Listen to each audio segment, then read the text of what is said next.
یہ اپنی جسے کہتے ہیں نا طبعی موت سے نہیں مرے. یہ سوچنے کا مقام ہے.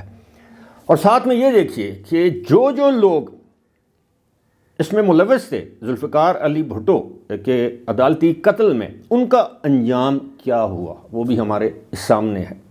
تو میں نے جو اپنے تھم نیل پر لکھا ہے کہ ذوالفقار علی بھٹو آج بھی زندہ ہے، پھانسی چڑھ کے بھی، تختہ دار پر لٹک کر بھی وہ زندہ ہے.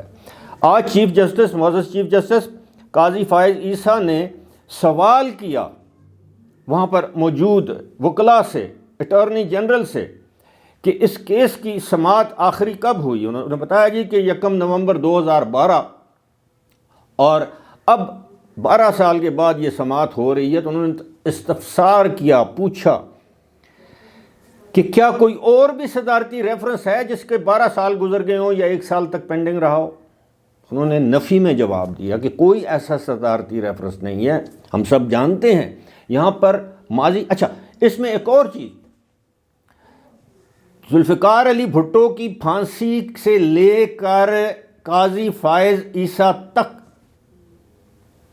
جتنے بھی چیف جسٹس صاحبان حضرات گزرے ہیں، اب آپ اندازہ کیجئے کہ ان میں سے، چلیں یہ ریفرنس تو بعد میں دائر ہوا نا، ان میں سے کسی کو یہ توفیق نہیں ہوئی کہ وہ اپنے کیے پر وہ کہتے کہ جناب عدالت سے غلطیاں ہوئی ہیں. جس طرح قاضی فائز عیسیٰ نے پہلے دوسرے کیس کی سماعت میں یہ کہا تھا کہ دیکھیں ہم نے ایک منتخب وزیر اعظم کو ایک متنازع فیصلے کے ذریعے پھانسی چڑھا دیا.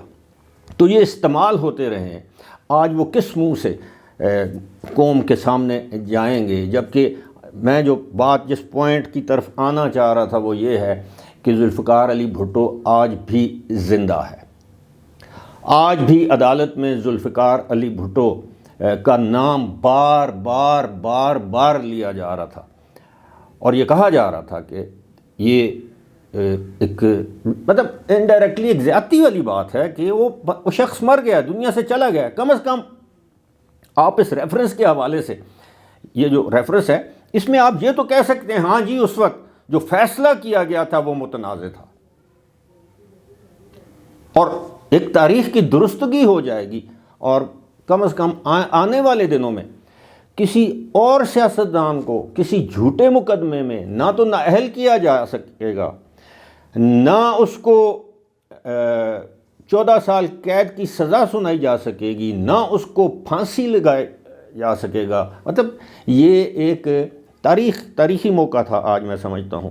اب جنوری تک تو خیر سماعت ملتوی کر دی گئی. اب دیکھیے نا، احمد رضا قصوری جن کے والد کے قتل کا الزام تھا ذوالفقار علی بھٹو پر، آج وہ بار بار کہہ رہے تھے یہ دیکھیں جی آپ اس کو الیکشن سے آگے اس سماعت کو لے جائیں. انہوں نے کہا جی 12 سال پہلے اس میں یہ اس کی سماعت نہیں ہوئی.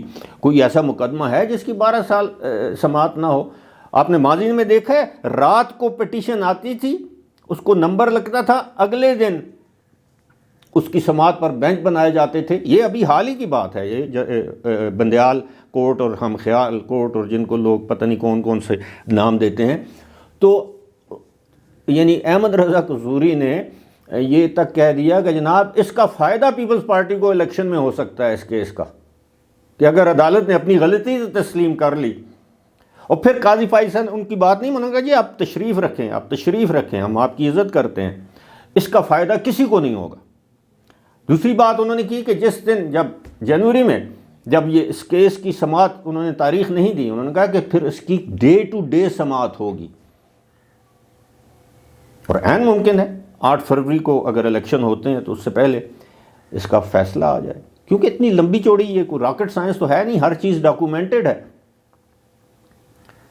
کہ کیا اس وقت کے عامر ضیاء الحق نے کیا، اس کا انجام کیا ہوا.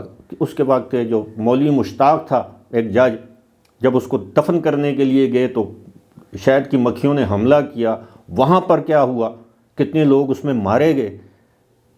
اور باقی جو جج، اب اس کے باقی کرداروں کا میں نام بھی نہیں لینا چاہتا کیونکہ وہ بھی طبعی موت نہیں مرے.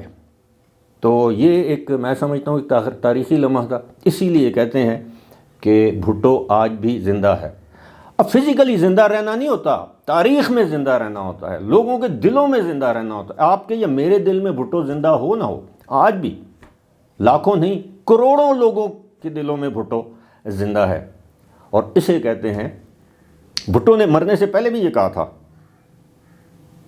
کہ میں تاریخ میں زندہ رہنا چاہتا ہوں، میں لوگوں کے دلوں میں زندہ رہنا چاہتا ہوں، اور یہ بات آج ہم اپنی آنکھوں سے دیکھ رہے ہیں۔ فی الحال مجھے دیجیے اجازت، خدا حافظ۔